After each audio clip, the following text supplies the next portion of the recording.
In this video, we'll read through the vocabulary at the end of chapter 19. We have lots of little pronouns here.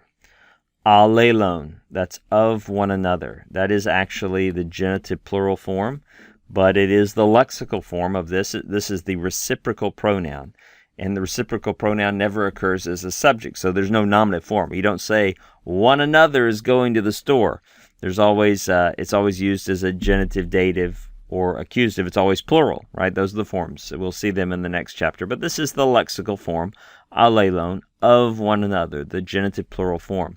Then we have the reflexive, this is the reciprocal pronoun, alelon.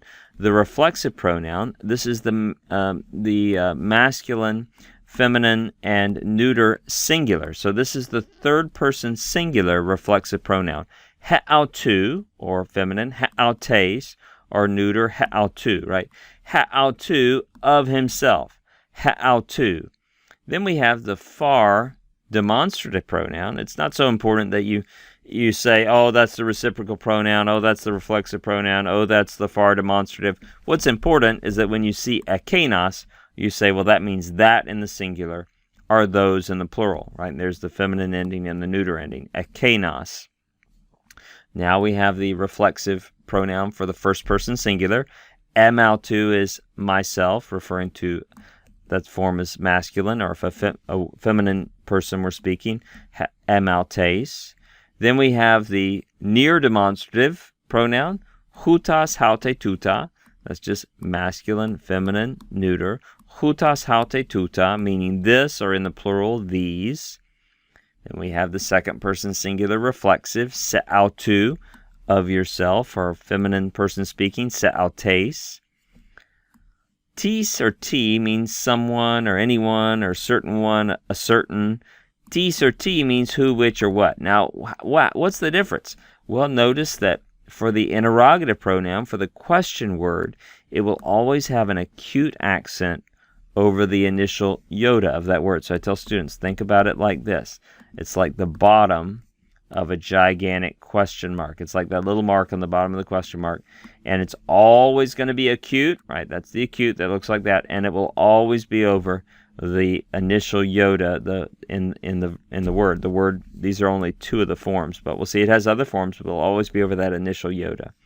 Then we have the adjective. It's called a pronomial adjective because it overlaps in meaning with the genitive pronoun, but the adjective that means my or mine, emas, eme, eman, just like we would have agathos, agathe, agathon. This is an adjective that means my or mine. Then we have an adjective which means last, eschatos, right? Feminine ending, neuter ending. We get the word eschatology from that.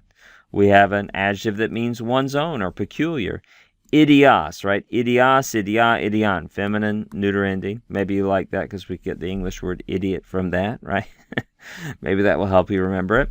Kakos means bad or evil. Think about the word cacophony, right? Phone sound. Kakos is bad or evil. So cacophony is bad sound, right? Kakos means, again, bad or evil, and it has a given here in the list is the feminine and the neuter ending. Hasos, right? Hasos, hase, hasan means as much as many as. And I had a student actually come see me this last week, and he said, I want to give you a memory device for hasos. He says, I think it sounds like hot sauce. And when I go to, drive through at Taco Bell, and they say, do you want hot sauce? I say, oh yeah, give me as much as many as hot sauces as you can, right? And maybe if you like hot sauce, that will help you remember that. Toi utas, toi aute, toi utan is of such a kind or such as this. And finally, we have the little bitty question word, pos.